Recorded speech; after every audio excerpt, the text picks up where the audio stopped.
I'm here today with Tord and Mats of Ereb Altor to talk about Vargtimman out. Well, when you guys are listening to us, the album is out already. It's out right now. You guys should already have it in your hands. How you dudes doing? It's released on Friday, I think. Yeah, but by the time people are watching this video, it will be Friday, or at least. Oh, right. So that's what I'm saying. Everybody will have already their own copy by then. Well, we are a bit excited for Friday, of course. It will be very, very cool to finally have people hearing our latest effort, because it's a lot of hours of work in this fucking album. You guys have a lot of experience releasing records. This is not your first go at it. So those butterflies still happen when the album is just around the corner and you're getting excited about everybody listening to it for the first time? Yeah, I think so, yeah. More or less. You can't compare it to the first record. Then it's the first album you ever give out. It's very special. But it's still, your latest work is where you are at the moment. So it's exciting, and the butterflies are there still. So let's start off with this latest record. Where is the starting point for you guys as a band when it comes to the time to create a new album? Where do you start? I have the luxury to have this guy because when we have recorded the previous album, I kind of let him do the rest of the work with the audio and stuff like that. And I'm more in the corner and start already there to focus on the next project. So I start even before our previous album, Vargtimman, I start to write the album of Vargtimman. Does it all start with an idea, or do you have a theme, or how does it all come together? It's a lot of trial and error. Most of the times I'm just kind of like maybe walking my dog or something, and the melody pops in my head, and I record it in my phone. And in the end, I have a lot of voices in the phone, and we have our own studio, so I go there and just make arrangements of the melodies that I recorded with my voice, and a lot of trial and error. And but in the end, it all comes together in some form, and I try to make it hold together. And then actually I start to make a pre-production of everything.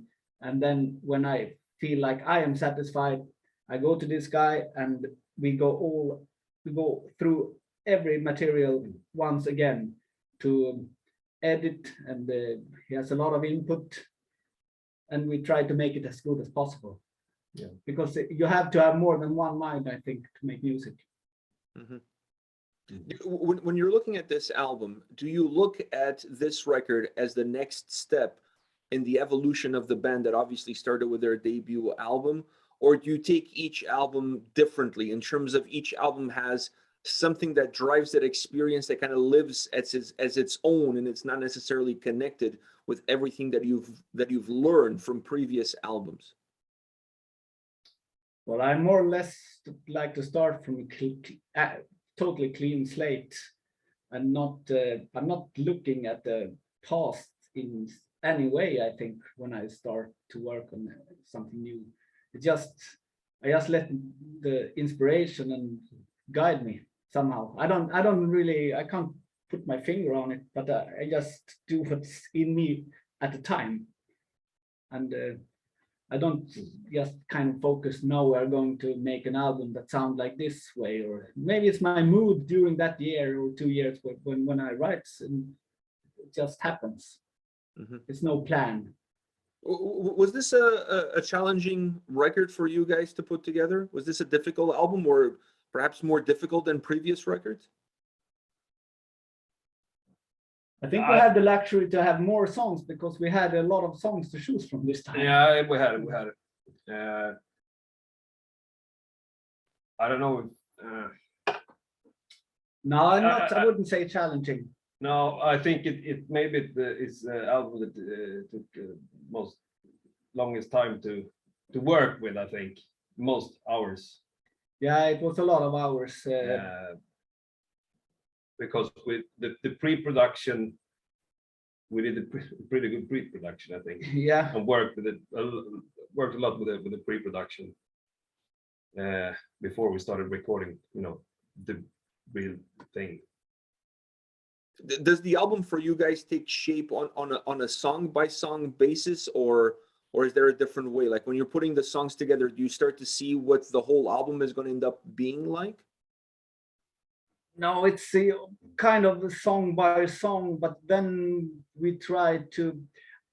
Personally, I really wanted to make an album that hold together in a different way than our previous album. I kind of find some of them to be a little bit divided somehow, but I wanted to have all the elements of Ereb Altor and even put some new elements in the music, but still make it hold together as one piece. And for me, I think it's the first time I got that feeling when we released this album. It holds together in a different way than the previous albums. But I think one of the keys is that we recorded 12 songs for this album, and we got to choose 8 that we thought would make a good package with an outro that was like an outro and a beginning that really set the pace for the album, and then you have the moods going on that escalates into the outro somehow. I think everything holds together pretty fine. At what point in the process do you guys start to look at the lyrics and the lyrical content, and what kind of impact do the lyrics have on how you guys design the songs? Well, I write the lyrics at the same time as the music mostly. I think it's very important.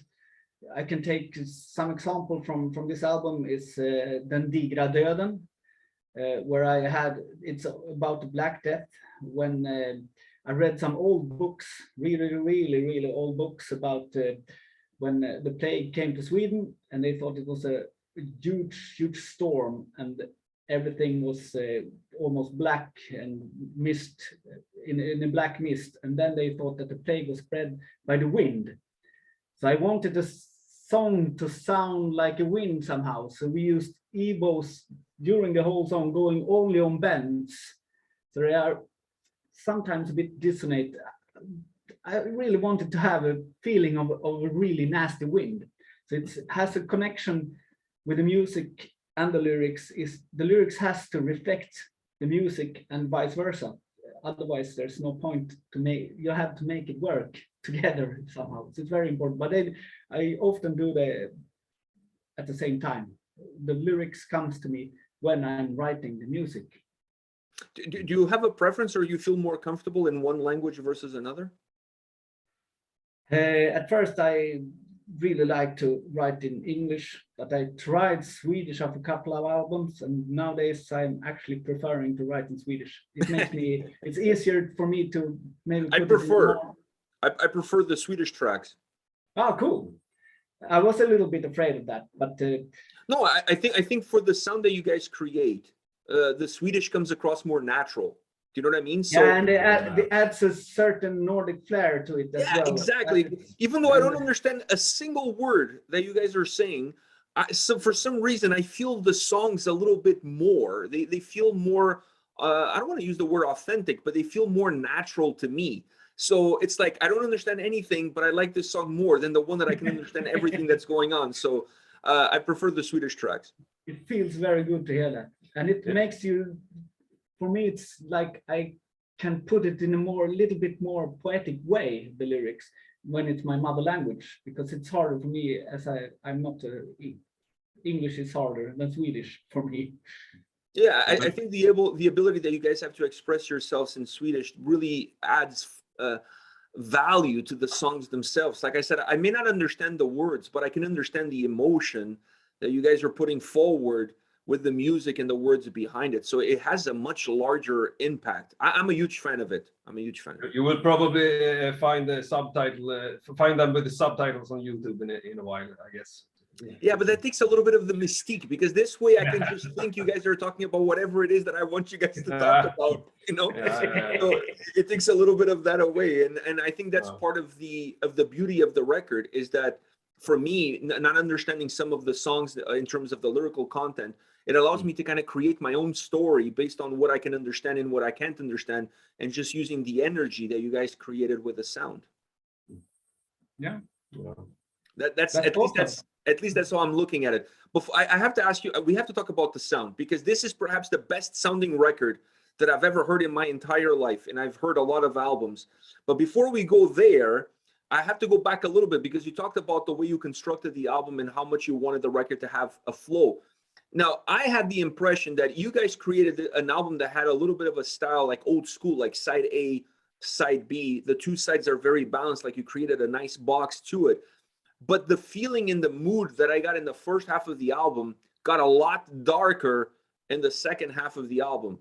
Is that the progression of where the record was going with the sound, or do the lyrical content played a role in bringing a little bit more of that darkness in that second half? Well, we put a lot of effort in choosing the order of the songs to make a flow in it, I think. Yeah, I think the every song has its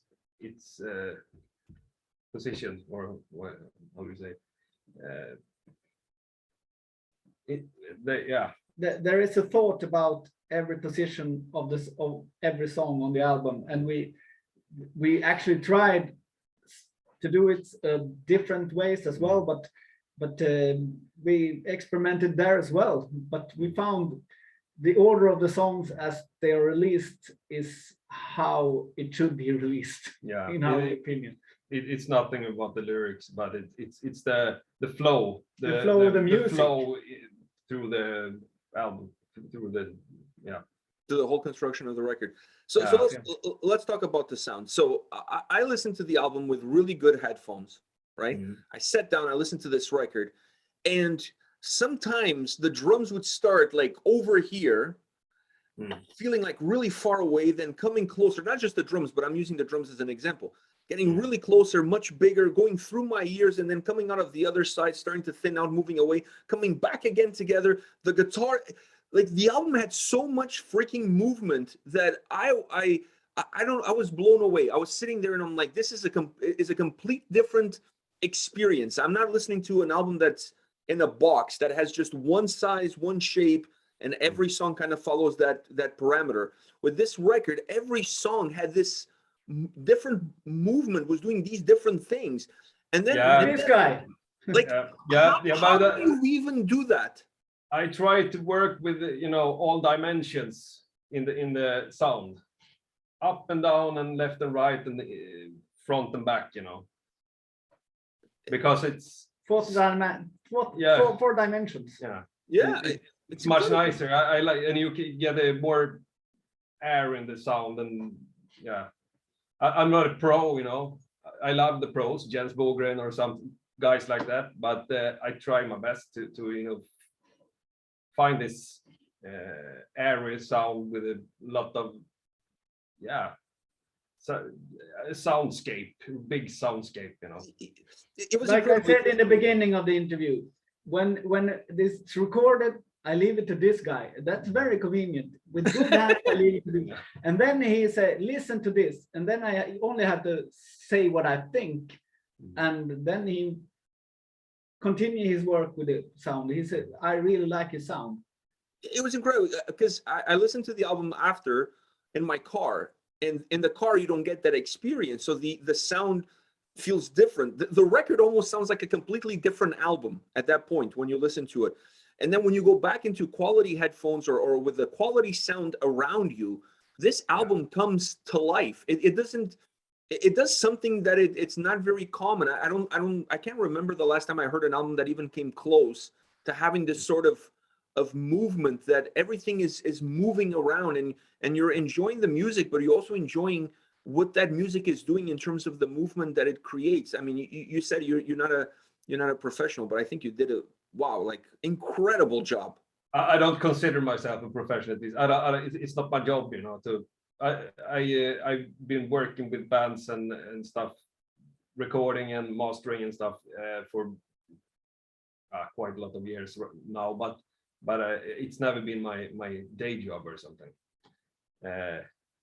But it's And I'm not very fond of the more modern metal sound that is today, that almost the new metal sound it's kind of a bit plastic to me, and so I really like that we are using natural sounds on drums and stuff like that. We didn't exchange any Yeah, sounds. It's there's not a single sample, on the whole drum album. sample on the whole album. It's just natural microphone on the drums. So yeah, that's It's not the way you do it. No. You do it Most- now. Most of the bands you hear that comes with an album, everything is replaced with some sample from the computer, and it makes it less alive for me. yeah. I want the music to feel alive. That's more like it was in the 80s or 90s, but with really good sound production.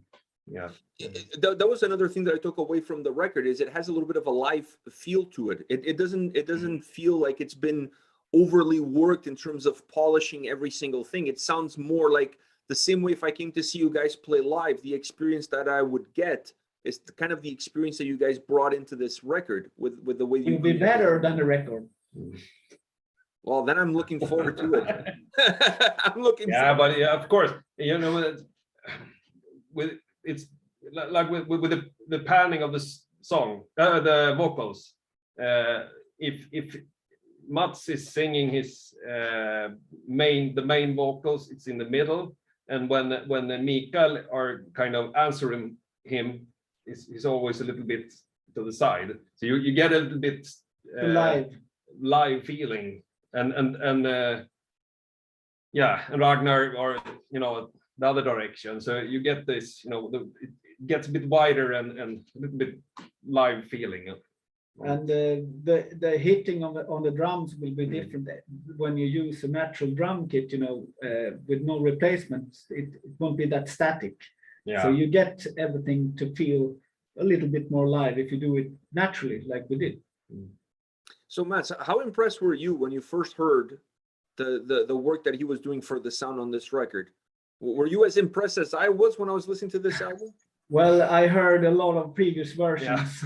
Yeah. we work very much together, but still I'm writing the next album, but he like sending me new mixes and stuff like that all the time, and I listen to them and say what I think, so he gets a little bit of input from me. So I've heard the album from step one to the final mix, and it hasn't sound very good all the time, you know, but in the end, yeah, we managed to do it. And I remember like the final 6 months I sent stuff to you, just I can't really hear any difference, you know.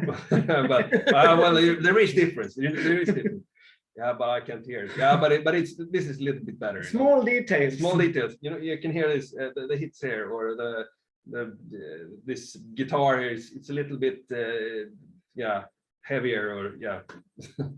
You guys touched on the vocals. I want to ask you about the vocals, because I felt like on the record, the vocals and the atmosphere of the album were kind of like weaved together. It's an album that allows the vocals to really be another instrument in terms of what you guys are trying to create. Is that a difficult process to bring the vocals in a way that it feels more like an instrument than it does just somebody singing? When it comes to the sound, I work with it like it was another instrument, you know. So and yeah, we have a lot of vocals, different. I don't know. I think you have maybe 3 different song styles or something like that, and you have Ragnar's clean vocals, and you have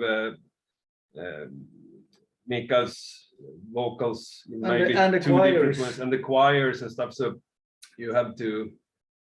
There's a lot of work with the vocals, but I don't think it's not harder than mixing drums. Drums are harder. Yeah, I think so. Drums are harder? Yeah, I don't know, but it's. I think this guy is a genius. He can do whatever he wants to do. I mean, this record proves it. Well, he is. You know, like, I mean, I'm totally sold. I'm serious. I felt so compelled by what you guys created with this album. It's just a magnificent sounding record that I have to say that you're an absolute genius for putting this whole thing together. You know, bringing all of these moving pieces and making a puzzle with it. It's not an easy job. It sounds easy when I'm listening to it, but it's not an easy job. But it's time consuming. You know, it takes a lot of time. And since I'm not considering myself a pro would probably do it in a week or something. But we work a year or something like that. And you guys said No. you started off with 12 tracks, you cut it down to 8. Was there because the songs didn't match the vibe of the record, or was there some songs that, while they had some potential, you never were really able to get where you needed to go? So you just kind of like, okay, let's just leave this and let's move on to the And next. they didn't really fit as well as the 8 songs that we decided to have on the album. The other 4 songs were released in May last year on an EP. So So we released all the 12 songs. We released an EP in May the same year called Eldens Boning. It's from the same recording sessions. So it's from the same batch. Yeah. Was You should there check it out. Yeah, I will. Was there a track on this record that was a little bit more difficult to finalize or to get it to where you wanted to go, but you felt like it was important enough that it needed to be on the record? I think it was the outro for me. Okay. The Heimdall's Horn that I had a little problem with, and we recorded the drum a couple of times in the end, and Yeah, we made some changes. Yeah. just last minute changes here and there on the outro to make it. We even put the last vocals weren't there from the beginning either. No. So we did a small changes just in the last minute to make it elevate just in the when the song ends, I think. I have one last question for you guys, and that is, in North America, we say that you can't teach an old dog new tricks, and you guys have been around the block. You know exactly what you need to do when it comes to a record. But when you look at this album, is there something that you're taking away from this record as a lesson that you learn, or something that changes you as a musician as you move forward into the next record? Everything. Well, sound-wise, there's stuff I would like to make. I will do a little bit different next time. But when it comes to the music, I don't know. I think you have to answer it. No, it's I always learn a lot when we are making an album, and in the end, I think I see and hear the flaws more than the stuff that's good. Always, I can always point out what maybe we should have done this differently. But it's but then you can't have the regrets either, because it's when you were at that point in your life and you made that record, it was where you were right now and then the future will be something else, I suppose. Yeah, So, you can dwell. Each album is a little bit of a picture of where you guys are as artists at that specific time. Yeah, I feel that way as well. Well, guys, thank you very much for your time. This was an absolute pleasure to have you both on the channel today to talk about the latest record. I think you guys nailed it with this one, but just magnificent. I honestly, I love the sound that you guys have. I love the music that you guys put together, but this album specifically really is something special. So thank you for sharing it with the world. thank you. Yeah, thank you. Take care, guys. Take care.